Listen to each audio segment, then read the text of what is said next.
Hey there, I'm Amy Connell. Welcome to Graced Health, the podcast for women who want simple and grace-filled ways to take care of themselves and enjoy a little chocolate in the process.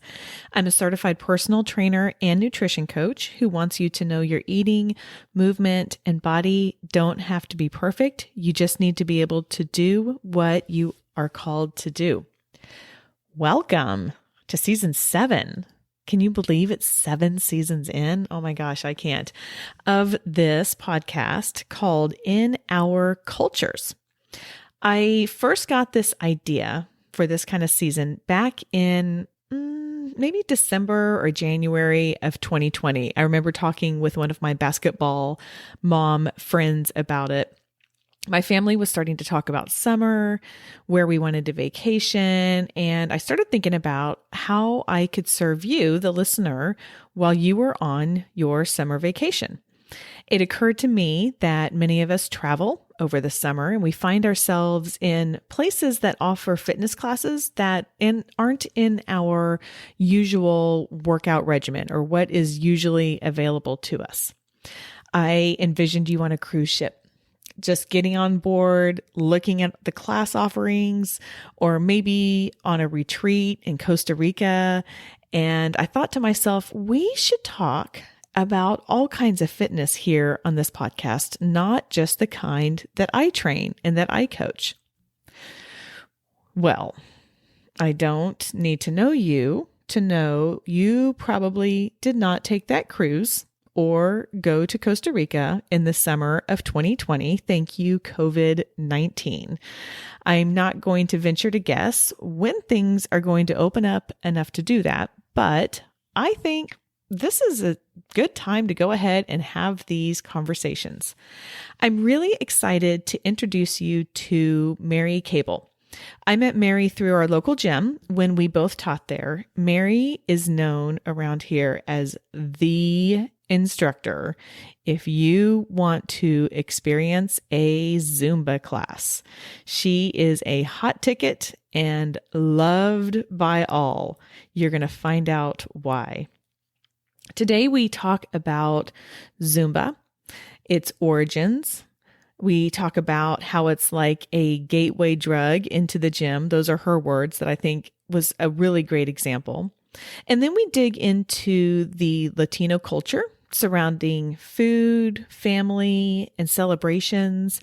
We discuss the importance of asking questions, even if you feel sheepish doing so. I've got my hand raised over here. We talk about brown lives for Black lives and the hope for our children with integrating cultures. Just like many of my conversations regarding race and culture, I'm a little awkward. I don't always say the right thing, but I'm trying to learn. What I love about this conversation is Mary gives me permission, or some might say grace, to be imperfect, but to take that step forward. Let's bring on Mary. Mary, welcome to the show. Thank you, Amy, for having me. I'm so glad you're here. And full disclosure, I have always heard of podcasting to make sure that you hit record. And I thought I hit record and then I didn't. So Mary and I have been talking for about 10 minutes and now we get to talk over for another 10 minutes. And we also talked about the day when you would not press record. And little did we know that that was going to happen about 15 seconds later. So that's so true. I feel like I jinxed you into this. No, you did not. No, you did not. But it's, I guess now I can put that in my list of things that I have done as a podcaster, because apparently this is something that happened. So I don't know. Maybe I got my wings as a podcaster today. Anyway, I am so glad you're here. And I was wondering if we could start off with just you telling everybody a little bit about yourself. Well, my name is Mary Cable, and I'm originally from San Antonio, Texas. Currently living here in Houston, Texas.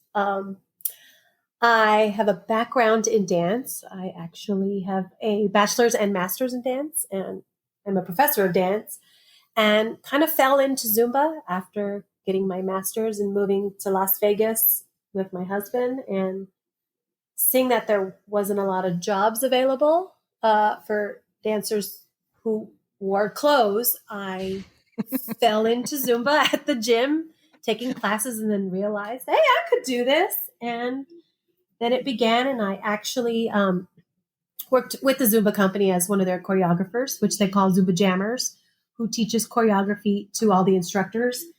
And now I'm just back teaching Zumba and virtually right now, and loving every minute of it. Oh, you are doing it virtually. How's that working for you? I love it. I didn't think I was going to love it, but I do. I love it. And even Zumba came out with a training on how to teach virtually, which is great. I feel like I hate having to see myself. I'm like, ooh, am I really making that face? And I really am. But it's going great. I enjoy it. Yeah.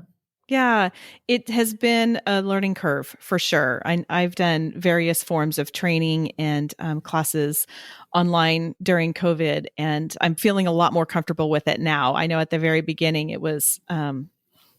it felt weird, for lack of a better word. So that's really cool that you're doing that. How long have you been teaching classes, Zumba? I got licensed, which we don't call it a certification. We call it a license because there is no test out to become a Zumba instructor. So you just kind of you license the name in 2009. Okay. Yes, 2009. 11 years. Yeah, long time. That is a long time. That's great. That's great. And I was not a gym rat before this. That's not where you would find me. Right. You find me in dance class, but not in the gym. So yeah. It was new to me. I don't know if you know this about me, but I actually grew up dancing a lot. So I have next it. You're going to become a Zumba instructor, is what you're I'm actually not. No, that is. It is hidden deep in my bones. It is there somewhere. And my kids used to love it when I would break out the tap shoes, but that was when they were like 3 and 5. They don't love it so much anymore. Okay. So we are in a series called In Our Cultures that I have been formulating in my head since probably right after this podcast started. So like back in late 2019, I thought, wouldn't it be cool if I could speak with fitness instructors who are teaching classes that are somewhat, native to their culture of origin. And so as I was going through the different types of movement, because I think it's really important to recognize that there's no one right type of exercise or movement for everyone. Yes. Zumba came up because I know it has a very Latino flair, and I thought of you because I thought, oh, well, first of all, Mary is a beloved instructor. Just so the listeners know, you and I met because we taught at our same local gym, and I have taken a class from you before, and you are so gifted in it, and you are fantastic at it. So I hope that you recognize despite the faces that. I make. Thank you. I appreciate it. That's what people love about it. But can you tell me a little bit about Zumba and its roots? So Zumba was created in the late 90s by Beto Perez, who's Colombian. And it's a story that every fitness instructor can relate to. It's one of those days where you forgot your music and there's no time to turn around because you're already either at the gym and you don't even realize it until people are staring at you and you're like, I don't have music. We've all been there. Yes, we have. So it happened to Beto, and this was at the time of tapes, and he didn't have his music for his, strict by count choreography for the class he was about to teach. So, but he had like his music you jam to in your car. And for him, that was salsa and merengue, which are two Latin rhythms. So he played it in, and knowing the music, just kind of improvised with the aerobics and then with dance. And that's how you got Zumba. So when he moved to Miami, he came along and met, actually his mother introduced him to two other Albertos. His real name is Alberto. And he met two other Albertos, who were businessmen, and they created Zumba in 2001. And now it's in 180 countries. I forget how many millions. I think it's somewhere between, like, I think it's around 15 million people take a Zumba class. And there's like 200,000 locations to find Zumba. So it really is worldwide, and it defies cultures and it language, and everybody can enjoy it. And that's why I think it's been around for so long, and why I don't think it's going anywhere. Yeah. Well, so I know the answer to this because I took one, and I'm sorry it was only one class from you. I loved it. It was just at that time You were so when I great at it too. she says with her tongue in her cheek. Well, and just so listeners know, what I did was, I mean, this is coming up on 6 years ago. For my 40th birthday, I said, okay, I'm going to do 40 ways of movement in the 40 days before my 40th birthday in increments of 40. So I called it 40, 40, 40. And one of those 40 days was I wanted to do 40 minutes of Zumba. So I actually was so physically exhausted by the time I turned 40, which is probably why I didn't add in any more of those classes. But the history that you're telling me of Zumba makes total sense, because you go in and you just start with like an 8 count, right? So it's kind of guide us through what we would expect if we were walking in a class. I mean, you're just not going to go in and dance And the whole time knowing what to do, if that makes sense. no, so I always start my class by telling, when there's new people, I warn them, I say, you're going to feel stupid. You will. Yeah, And it takes I about confirm 5 this. classes to get over the stupid, because then you stop realizing that, oh, nobody's looking at you, the participant taking class. They're all trying to figure out what the instructor is doing. And as you go to more classes, you realize, well, I don't know the choreography, but I can see that, oh, she's doing one step for the chorus, and then she's doing another step for the verse, and then back to the chorus. So you kind of sense when the changes are going to happen. And there's always these core steps that we use for every rhythm. Every rhythm has a core step. And then we add like a fitness variation, or we change the arm, or we change the level, or we change the direction. So it all kind of comes back to these core steps that the participant already knows. And we don't use verbal cues really, besides like, woo, get it, woo, woo, and all those hype things. So you won't, and you shouldn't find a Zumba instructor with a microphone on, a basic Zumba class, because you're following our bodies, and we're cueing with our bodies and our arms and our eyes and our head, and leaning into what the next move is going to be, because we want you to feel the music. So if you're listening to me going single, single, double, up, down, shake, you're not in the moment. You're not listening to the music. So therefore, you're not in the experience. And we always say it's a Zumba party. It's an experience. It's not just a workout.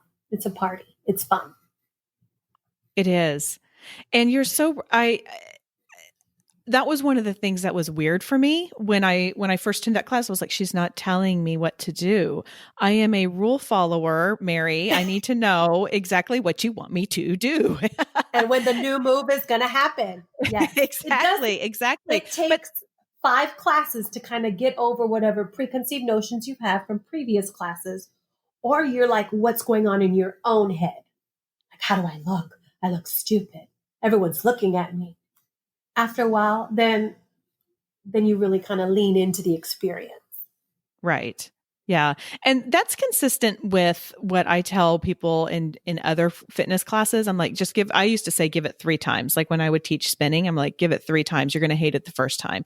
So I completely get that. But Which I is really love true. what you're saying about how you're wanting to be in tune to the body and how it's moving and in relationship to the music and everything else, rather than just following the verbal signals. So I had noticed that you didn't talk or speak and tell me what to do, even though I wanted you to, but now I respect. Now I really get why, and that makes so much sense. That makes a lot of sense. And especially as someone who I've been working with these teens all summer, and I'm trying to teach them to be able to be attuned to their body and what is their body telling them. And so that makes a lot of sense. That makes a lot of sense with what you're doing. Yeah. So tell me some of the things that people say to you when you're like, oh, I'm a Zumba instructor. And then what are some of the misconceptions that people have about it, or, what they're saying back to you as to why they can't or won't come to a class or try a class? That's always an interesting topic because I only hear the negative about Zumba from other fitness professionals, which is Oh, so weird because we're all in this together, right? Like yes. this, we're Yes. all doing the same thing. We're all trying to get people to their, optimum health in fitness. So, I mean, we'll hear like, oh, Zumba does nothing. Zumba's not a workout, it's what lazy people do. And I have always, and even when I taught the Zumba instructors, I always said Zumba is like the gateway drug for a lot of people into the gym. Because it was that way for me. I still to this day get intimidated by the gym floor. And I know all the trainers and I've worked with trainers but it's still an intimidating thing, the gym floor. It So, is. and especially for women, which is why we have all women gyms, and that's why curves was a thing. And so when we get people into the gym for Zumba, and then they feel a part of something, then they get to meet people, and from there they can either hear from an instructor or from other participants. Hey, why don't you stay for this body pump class, or stay for this yoga class, or this bar class, or you just start meeting other like-minded people. And then from there, you venture out. And what I like to do at whatever gym I'm at, I like to, meet the trainers, one for my benefit, because like I said, I still get intimidated on that gym floor. But I like to tell them, like, come into the Zumba class and tell everybody, like, hey, I'm a trainer here. My name is so-and-so. If you ever need any help, because this is that target crew. They're maybe a little bit afraid to go out there because they don't know. And by the way, other fitness professionals are acting, well, then, yeah, they should be. I mean, it's not unwarranted. Mm-hmm. And Zumba is a great cardio workout. And I will tell a lot of people this, like, first time, like, if you come and you just stay 20 minutes, great. Because if I asked you to do 20 minutes on a treadmill, you would tell me where to shove it because that's boring. I don't like being on a treadmill.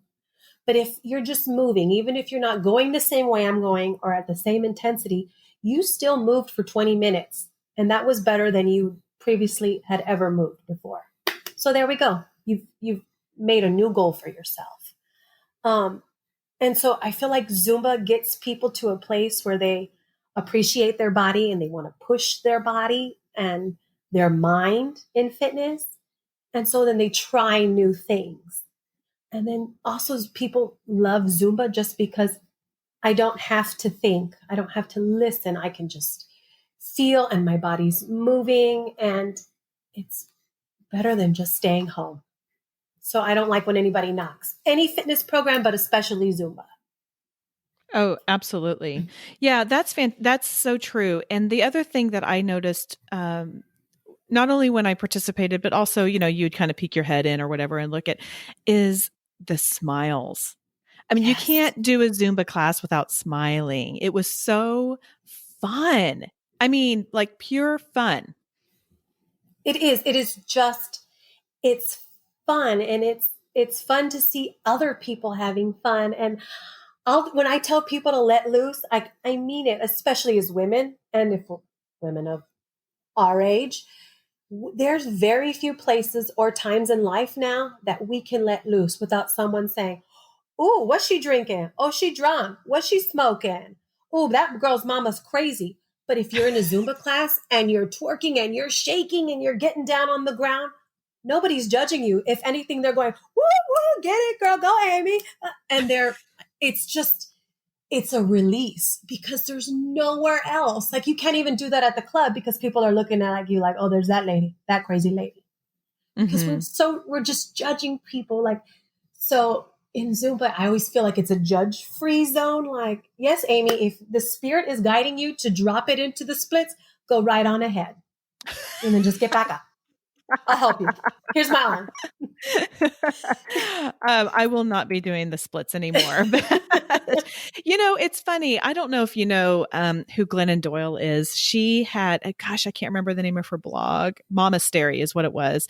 And she'd been blogging for years and years, and now she's got a couple books out. But she's sober. And one of the things that she said she really missed about drinking was the ability to let loose a little bit and get out on the dance floor and just dance and not care, because obviously that alcohol lowers lowers your inhibition. Absolutely, And yeah. so as you're telling me a little bit about that, I'm thinking that's exactly what she's talking about. Like, she needs to get herself to a Zumba To a class. Zumba class. Yes.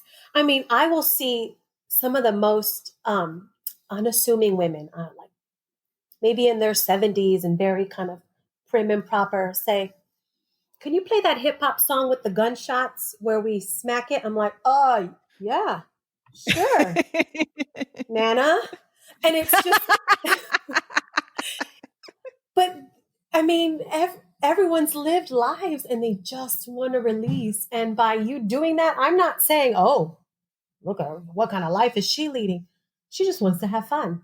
And I love that when those women come up to me and be like, can we do more of the booty shaking songs? Yes, we can. Yeah, because as the instructor, you're like, perfect. You are getting out of this what my hope is for you.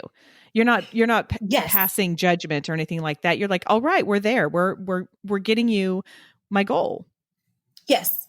And everyone's kind of at an equal. And I loved at our small gym that we were at.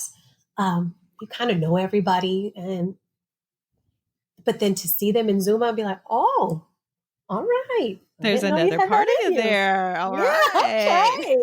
I love that, because some people are so afraid to let that out. And it's not even a bad part. Like, it's nothing to be, you like to dance and have fun? Oh my gosh, what's wrong with you?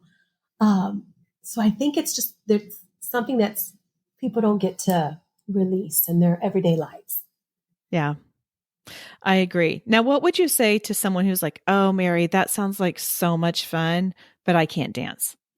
Oh, we hear that all the time. And I'll say, well, when you take a look around, a lot of these people can't dance, but nobody cares. And I tell them, I said, no one's looking at you. They're trying to figure out what my feet are doing. And then they laugh because that's exactly what's going on in their head.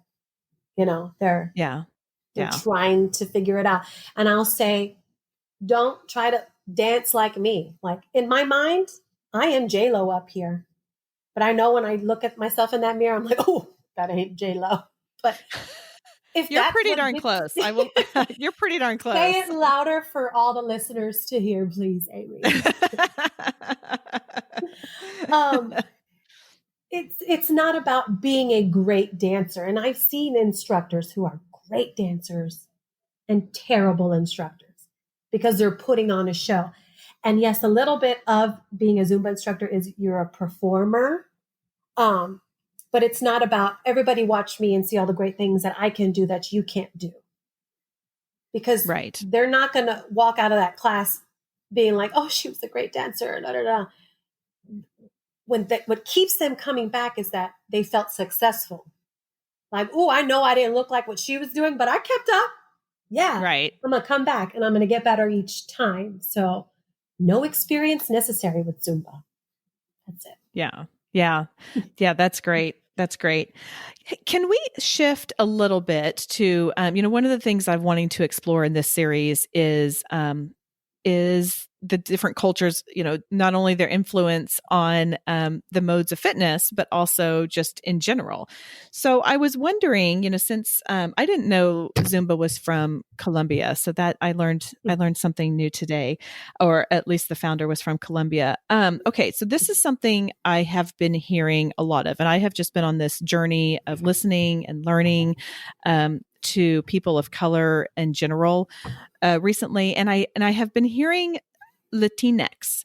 And I'm wondering if you can educate me on the difference between Latino and Latinx, and what's the difference? What is preferred? Help me out here, because I'm trying to learn, and this is something that I don't really understand very well. Yeah, it's a fairly new term, and what it is just it's making it the term Latinx more gender exclusive. So with just how Spanish is, there's the masculine and there's the feminine. So the man Right. would be the Latino, and I would be the Latina, and it always kind of tends to lean like if it's a group of people, it'll always go to Latino. So it always Okay. kind of leans toward the masculine. So Latinx is just kind of taking that away and making it a little bit more inclusive for everybody, for the gender nonconforming, for non-binary, for men and women. So just saying Latinx. Got it. Um, so it'd be just like saying human. It's not, you know, a Sure. man or a woman. Um, but yeah, and then I mean, it's more popular now with just kind of how the way the world is. But then if you get from the older generation, you know, have a certain feeling about it, but it's really just about inclusivity. Got And it. Okay. You would think that my couple years of Spanish in high school, I should have been able to figure that out. 'Cause I do know the difference between the masculine and feminine, but I hadn't put all of that together. So oh, you're thank you welcome. for educating me on that. Okay, so let's talk a little bit about the health culture of the Latinx. So, American really seems to focus, like the health culture, right, on food and fitness and body size and shape, which probably gets way, definitely gets way too much focus and attention. But I was wondering if you could tell me a little bit about what that looks like in your culture. And is it different? Is it the same? Um, help me out a little bit. Um, there's, and this is from my experience, there's not a lot of emphasis on health in the Latino culture. There's emphasis on how you look. They will tell you if you're getting gordita or you're eating too much, which again, that in itself is very harmful because you're Mm-hmm. judging someone on their size. But there's just not a good upbringing on how to be healthy and what that looks like. And so, I mean, really, Zumba is kind of the first that brought um, fitness. I mean, there was never any kind of influence on fitness in the Latino culture. It's just not. And that's why in a lot of our, for instance, San Antonio is one of the most obese cities because it's just not something that's highlighted in our culture. Now it's beginning to change, which is wonderful. But I think that's why Zumba has become what it is I can relate to the music and I can relate to the moves and it's exercise in disguise. Like, oh yeah, dancing for the hour, but I wouldn't have gone and, like I said, walked on a treadmill for the hour or walked outside for the hour. Um, so I think now it's beginning to be a shift, but no, I mean, healthy eating. I didn't grow up on healthy eating. It was bean and cheese tacos and mac and cheese. And I really didn't start eating vegetables till college. Please don't judge me. No, Cause I it just, did. I think I was a young adult when I really started eating them. So no, no judgment. yeah, Right there with you. cause it wasn't about what you ate. It was just how much you ate. Like, and our culture is around food. Our get-togethers are around food, and I mean, really good food. It's delicious. And I mean, we have desserts late at night. You call your family over and you have postres, you have desserts with coffee at night. I started drinking coffee, I think, in kindergarten. Um, and I would never give my kids coffee now. Uh, and it's all of our celebrations are around food. So it makes it so hard to kind of leave that mentality. And you don't deny food. You can't, if my grandmother was to say, "Ay, mija, you want some food?" And I said no, well, why? Oh, okay. I mean, my husband tells a great story because my he's a gringo and I love him. He came to visit me in San Antonio with my family, and we went to dinner. It was breakfast, and my grandma gave him the leftovers, and so he took it because he didn't want to be disrespectful. And my grandpa gave him leftovers, and he took it and didn't be disrespectful. And then they offered him my leftovers, like I didn't offer it; they gave it to him, so he ate that. And I remember him coming back to my parents' house and being like, "I just need to lay down. I didn't." Poor guy. And I said, "Well, why'd you eat that?" And he was like, "They just kept giving it to me." And yeah, and yeah, so it's just about eating, and it's a community thing, and it's and gathering, but it was Yeah. never about gathering over healthy food. Yeah. That's for Well, sure. and there seems to be such a strong emphasis on family um in Hmm. the Latino culture. And so when you do, and that can get very the depth of that grows there is very deep, which Yes, and they those take were it not very personal. great words. But yeah, Yeah. they take it personal. Sorry, I kind of lost my vocabulary there for a second. But yeah, I can imagine. I mean, and you talk about celebrations and getting together. I mean, and I think that that's something that everybody can relate to is getting together for whatever the celebration is and feeling like you need to eat it because grandma made it. So whether or Yes. not it's I mean, whatever it is, if grandma made it or someone made it special for you, or maybe you just have a passive aggressive mother, Yeah, or like this we is can the all dish relate to that that. she only makes once a year, so you better eat it because it's Christmas and we don't make tamales any other time. You eat the tamales. Right. We Right. don't eat just one because who does that? But Yeah. Well, and the other thing too that I think is important to at least recognize is unfortunately, I think, or I guess I'd love your thoughts on this, but there does seem to be a little bit of a socioeconomic barrier sometimes in education and understanding about the health. And maybe five tamales is not what's best for your body and for your health, and just not understanding or correlating all of that together. I mean, is that something that I mean, and I don't, as I'm sitting there going, I'm like, I'm not meaning to say that no, there's, that's absolutely what it is, and but then the other part of it too is, um, it's just it has become a habit, and yeah. as like parents pass down habits, that's just what you do, and I mean, and it's kind of like what we're learning with this whole coronavirus epidemic. Like, well, just because we did it that way for so long, does it mean that that's how it has to be, or that's the only way, you know? And Mm-hmm. so it's kind of chiseling away at like generation of just, and I don't want to say traditions because it's traditions means it has some kind of honor to it. I sometimes it is just a bad habit, that Right.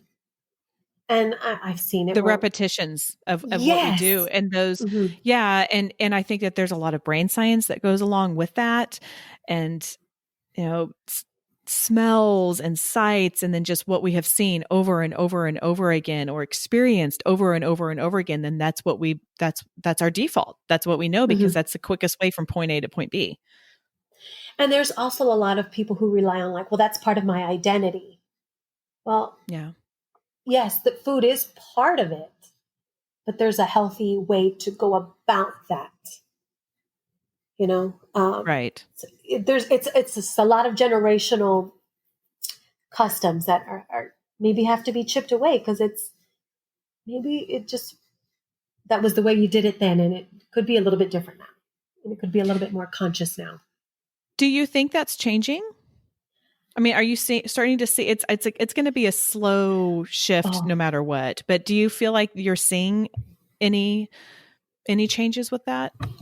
yes, and then it's kind of a double-edged sword there because then does it fall into the gentrification of the culture because you're Mm, selling healthy tacos, And we're like, well, technically that's not a taco. You wrap it in lettuce, but that's not a taco, you know?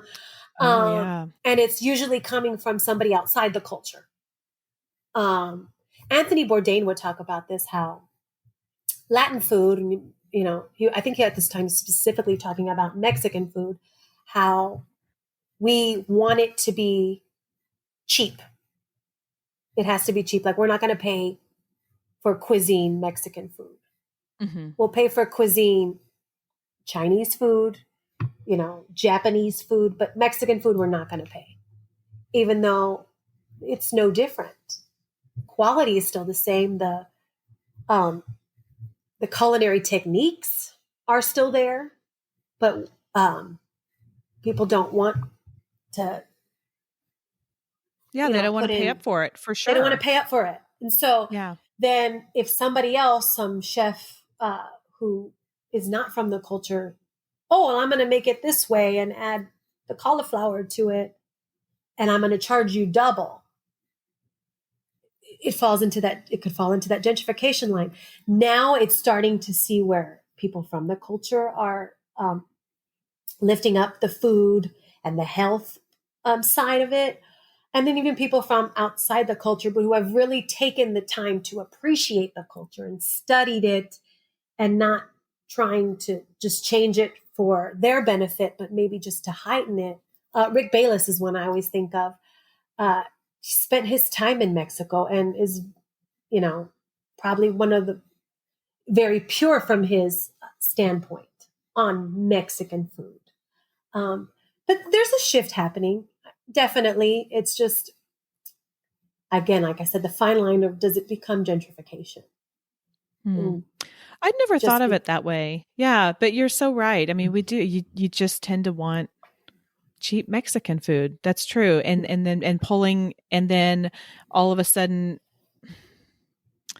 almost whitewashing. Is that? I mean, I know we've Yes. heard that Yeah. with. I know we've heard that with, in learning about how we've been whitewashing our American culture, but also taking that and doing that with some of our with our other food.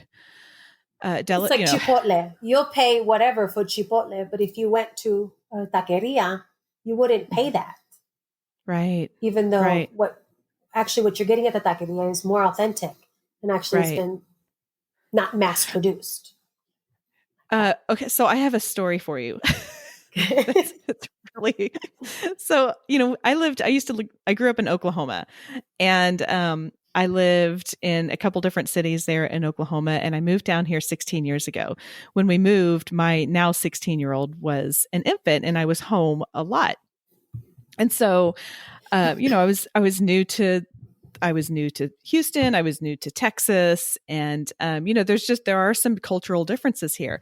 And so every day, my house, which was in a newer part of the neighborhood, I would see this truck go by, and it might have had some music going. I'm not really sure, but, Probably. El Taco del Gordo. And, Uh-huh. um, and so I was Still going, and around. it is still around.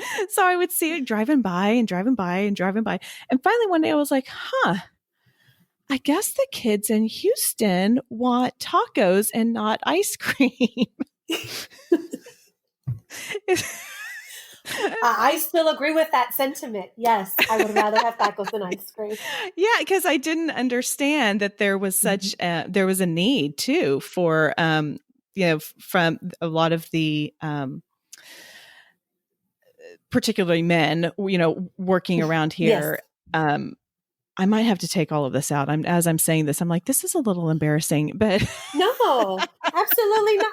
I mean, but everybody, I mean, you either, you know it or you don't, right? You right. don't know what you don't know, and it's nothing wrong with that. Yeah, well, I certainly didn't know. But then at the same time, my neighbors across the street, she was like, "Oh, we're waiting for the taco man to come by because we want to get our tacos." And they loved, and they were like, "We like the." I think it was that one. I can't really remember, but anyway, my husband and I got such a kick out of that when I finally realized that was actually not. It was a little Yeah. bit different intentions. Anyway. No, I mean, my dad gets a kick out of it because, so when he grew up, and he's in his 70s now, in San Antonio, there was a school for whites, a school for blacks, and a school for the Mexicans, which is funny because they were all born in the States, but it's the Mexican school. Um, it they were embarrassed to take tacos to school because that meant you were poor, because your Oh. beans were cheap to make, tortillas were cheap to make. So that was the food of the poor, because you couldn't get Mm. white bread because you had to buy the white bread. But tortillas your mom made. And so they would be embarrassed and kind of hide it under the thing. And he's like, and now tacos everywhere. Everybody wants tacos. All the gringos want tacos. Oh And it yeah. used to be kind of a source of shame back then, because it meant you were poor. Interesting. Yeah. Huh. Interesting. Which So is tell also me. why he didn't teach us Spanish from the get go. Because, Oh, really? yeah, Did you grow up speaking Spanish? I grew up just because I spent most of the time, a lot of time with my grandmother, because I had working parents, and she spoke a lot of Spanish and telenovelas, and I also had a babysitter who spoke Spanish. But my brothers, who weren't so much around that, they don't speak Spanish, and I mean, I'm glad I spent that time, and then I ended up getting a degree in Spanish as well. But yeah, they would get in trouble for speaking Spanish at school. Oh, So, really? and they would get in trouble for their accents, or just get made fun of for their accents, which unfortunately is still going on. So there's my generation, a lot of people don't speak Spanish because their parents didn't want them to be made fun of or didn't want them to get in trouble. Mm, And that's now too we're on bad. the flip side here, and I'm like, boys, did you do your Spanish work today? Because Yeah. I'm like, you better know Spanish. Yeah, yeah. Well, and that's one of the things too. I'm like, gosh, I really needed to I need to invest the time and relearn it. My older son has had 3 years in high school, and I'm really I mean, he does pretty well with it, and I do think it's that's too bad that it Yeah. was lost a little bit there, because there is such history there, and Yeah. you don't want to lose that. But I'm Um, glad we've flipped that and it's different. So yes. progress. For sure. Exactly. Progress. We gotta celebrate the progress when we have it, because Yes. yeah, there's been too many years of not having that. I would love to know some of your favorite things about the Latino culture. What do you love being Mexican? What do you want other people to know and to look for and appreciate? Well, we'll start off because we've been talking about it so much. The food. I mean, come on. Yeah. Think about your Yeah. life right now without Mexican food. It's. We literally had I don't tacos want to last live night. in that Yeah. world. I don't want to live in that world. um, and just it's. I say the pride of the people, and not in a boastful way. Um, People are still very proud of being Latino, and from my experience, Mexican, despite what is being said about our people right now. And uh, honestly, this country wouldn't work without us. Yeah. And I don't know. There's just it's a. I'm trying to get out of my emotions that you, we're not, you can't knock us down. I don't care if the judgments are coming from your neighbor all the way up to the administration. Um, we're still a vital part of the world, and family are, and every culture has um, their strength in their family, and it's no different from that, actually, and that's what makes it sad to see what is happening now with the Latino culture, because it is no different. Anyone from another, like uh, a Korean family and somebody who lives in Rwanda, they have a strong family hold. So it's no different than what you're seeing in Latinos here in the United States or in their own country. And I just I think if people actually took the time to learn somebody, if we, and I mean that with everyone, if you learn their story, Hmm. uh, I don't think we would be where we are. And I'm proud to be a Latina, a Mexican American, who I get to have both cultures, and then one within its own that's very different from just being Mexican, and one from very different from being American. And we make good music too, and we bring the party. We make it fun, and it's just something that I hold precious, and but I don't want to keep it to myself. I want everyone to experience, and that's part of the reason I teach Zumba and I teach the dance that I teach, and I introduce people to music and to food and to film, and to language about it, because it's just beautiful. Yeah. Yes, it is.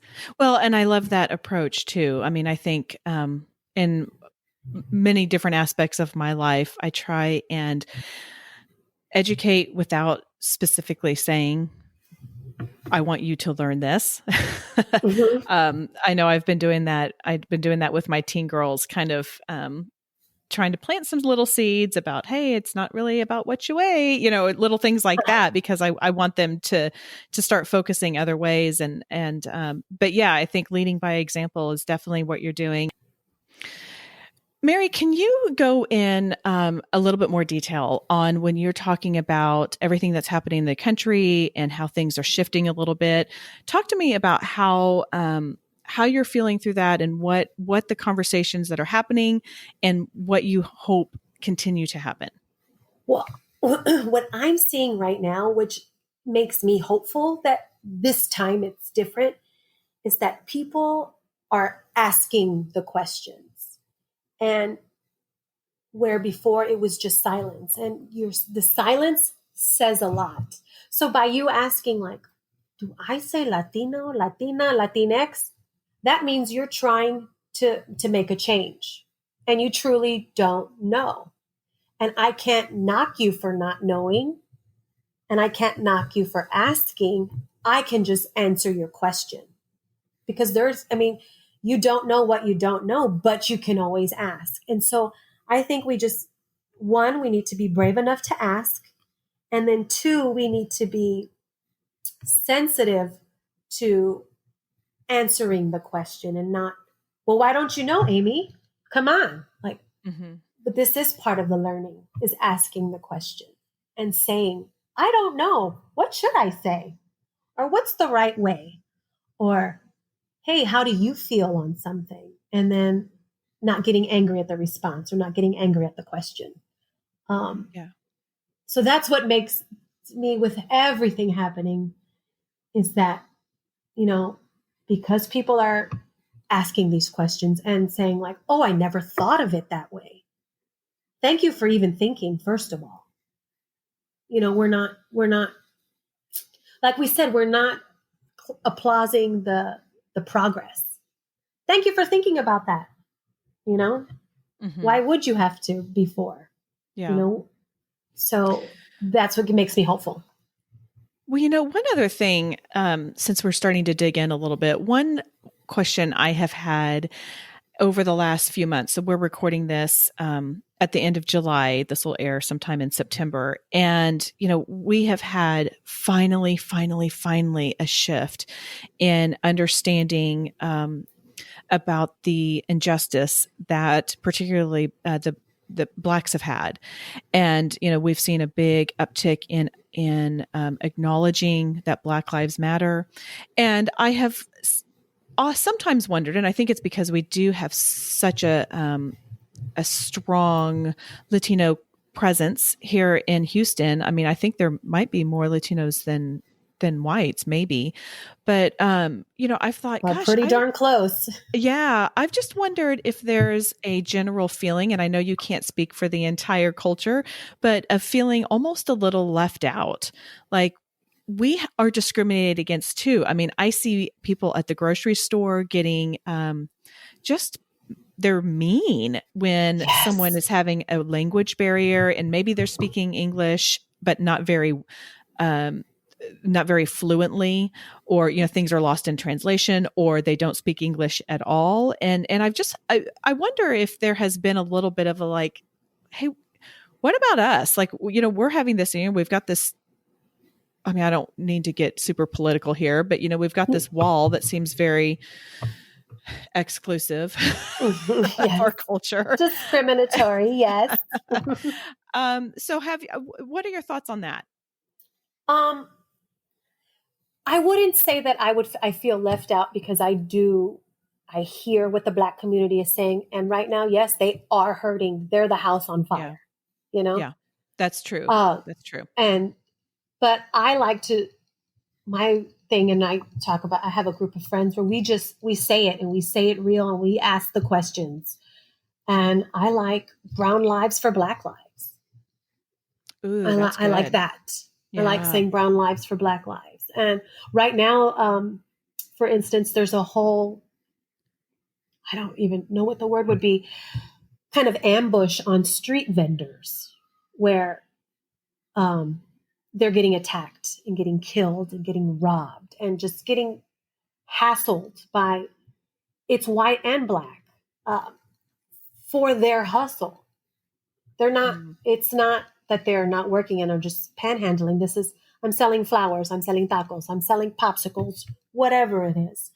But I'm also seeing where the Black community is like, whoop, no, we're going to protect you too, you know?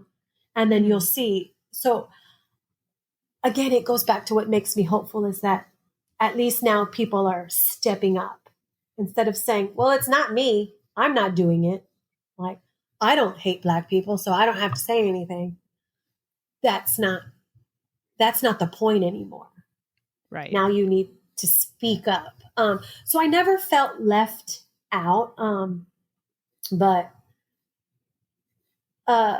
yeah, I mean, the Latinos are under attack as well. And and like you said, when you're talking about people with the language barriers, it's a very American thing. And it's only in America where, like, if you have an accent, you're viewed as dumb or less than. I have a funny story. We went on a European vacation. My husband and I finally went on our honeymoon 10 years later, a few years ago. And we were on one of the buses to get to one of the sites in Rome. And this lady heard me talking to another lady from Australia saying, oh, I'm from Texas. I'm from San Antonio. And so later on, a lady from Texas, an older woman, came up to me and she was like, oh, I'm from Texas too. I'm third generation.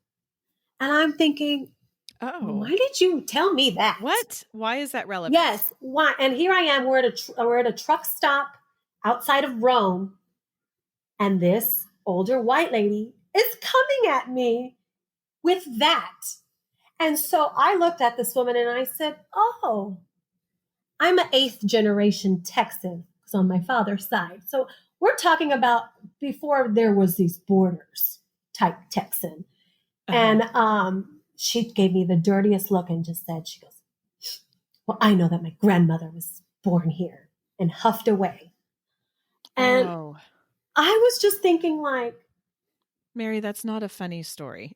no, it's funny in the sense of, like, I went all the way across the globe and still this, Yeah. and I'm not, again, not all white women. This white woman was coming at me trying to show her superiority over me. And I just had to let her know. Yeah. I'm really sorry that you had to experience it's that. That's a very American thing. Yeah. Which is, and it goes back to the language, like the fact that my parents didn't teach me Spanish. And it was my mother's first language because they didn't want me to deal with it. And I get that. I mean, this is the same thing we would do for our kids. Like, I don't want you to, have the braces when you're 19 because I had them and it was embarrassing, They were coming from a good place, but really were doing a great disservice to me and the culture. Right. Right. You lost a lot in the process. Yeah. So what I'm seeing now happening is that our generation and really the generation below us are trying to get rid of that. Like, it's just not I mean, if you ask your kids, like, what do you think of somebody who speaks Spanish? He'll probably say, well, maybe they can help me with my homework. It would be awesome. It would be awesome. Yeah. Yeah. Yeah, I agree. I'm real hopeful with that. I mean, I see that with my kids, and that is one thing that I really love about growing up in this area is, or about them growing up in this area is, there are so many cultures, and I love the diversity. I love it. I Oh, love them we are being a so fortunate to live in the type of neighborhood we live in with sure. the amount of cultures Yes. around us. Yeah. And it And I, and to our kids it's not even a big deal. Like it's not like it's not. No, it's it's not. nothing. And what I love that's not a big deal is I think a lot of them are listening and a lot of them are having Yes, conversations that were absolutely. scary I to remember us. telling my son about we were talking about they were learning about government and presidents and I said, "Oh, well, Barack Obama was our first and only black president." He was like, "Wow, it's been a long time." And he was like, "How many Latinos have we had?" And I said, "None." And he was shocked. Like Mm, rocked his world that was even a reality that there had that been. hadn't happened. Yeah. Yes. And then it made me think like you should be shocked. Yes, you're Yeah. right. You're right. Yeah, I know. I know. I agree. It does. Yeah. I agree. I agree. I think our kids are going to do right by us. Absolutely. I do. I think they are wiser than I know my kids are wiser than I was when I was their age. Yes. For sure. Yes. For And then sure. I think that they're just wiser with their mental state, with their health, with their image and Yeah. confidence. And now we just need to do right by them and get them educated properly, Amen. really. Yes. Yes. So good. Okay. So, Mary, you talked about doing online classes. Is that something that my listeners, if they wanted to participate, is that something they could join in, or is that through a particular gym that you're doing right now? No, I'm just kind of doing it on my own through Zoom and I'm not charging and I'm not knocking anybody who's charging because that is their income. For me right now, Zumba has just it's been a it's a release for me and my family hasn't been affected too much with the coronavirus. Um, so it's I feel like it's my gift to people. So come. I know a lot of people still don't feel comfortable going to the gyms. I don't. I'm not back teaching at the gym, even though my Yeah. gym is open.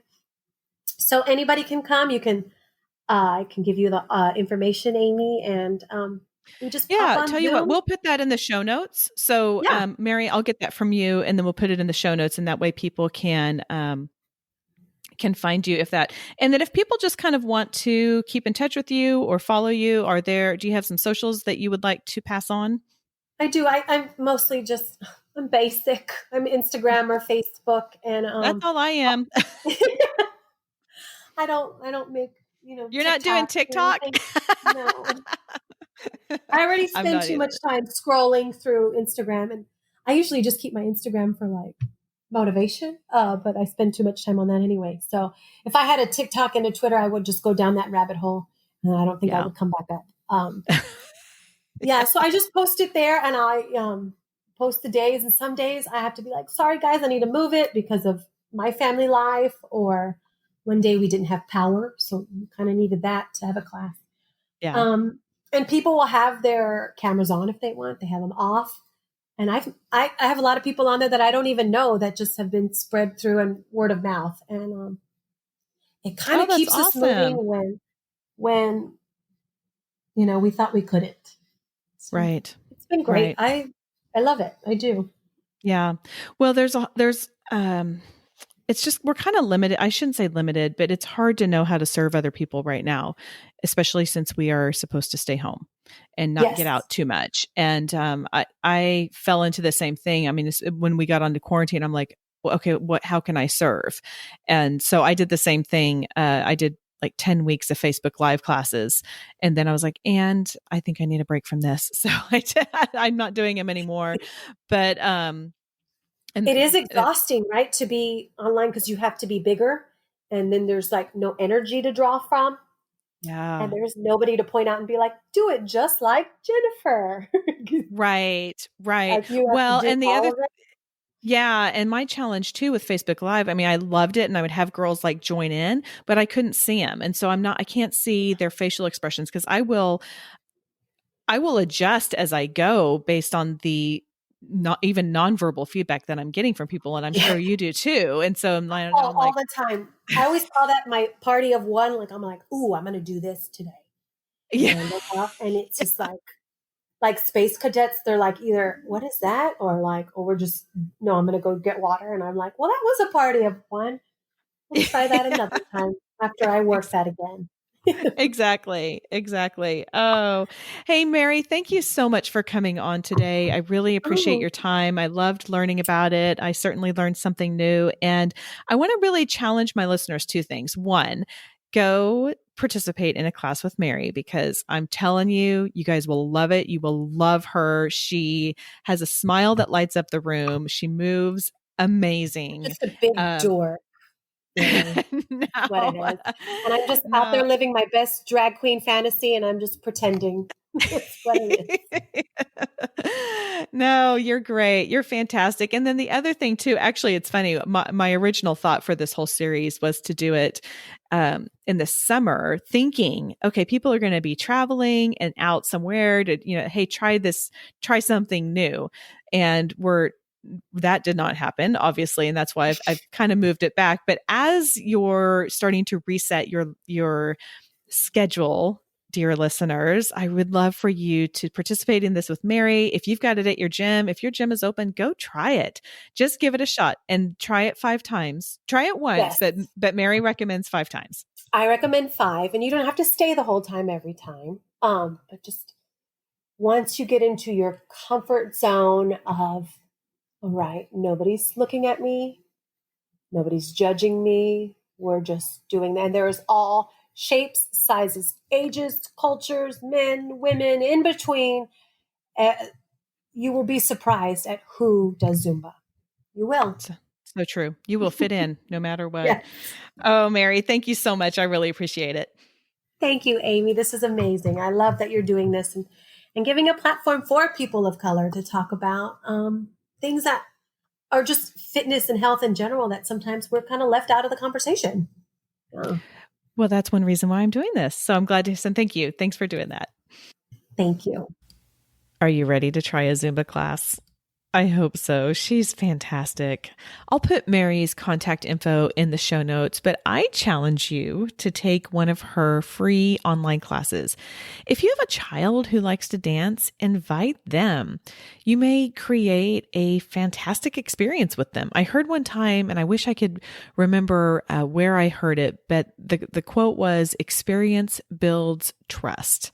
I've been trying to employ that a little bit with my own kids, but I'm just saying, if you have teens who are rolling their eyes at you, maybe try a little Zumba therapy. You never know. You never know. Hey, thanks to those of you who support the show by rating and reviewing it. I really appreciate those. The other way that is immensely helpful in this book writing process is when you sign up for my monthly journal. You'll get one email a month from me that is kind of like a personal journal of what I've been up to, products, foods and workouts I'm loving, any new free downloads I may have that I talk about on the show, you'll get those. And sometimes I even sneak in pictures of my people. What's the one simple thing I want you to remember? I kind of have two, sorry. One is ask the questions and have the conversations. One thing I'm learning more and more is people are really willing to answer and to have discussions when we are brave enough to ask the questions. And the second thing is next time you have a taco, give a little wink and a nod to the proud Latinx culture that brought it to you. Okay, that is all for today. Go out there and have a graced day.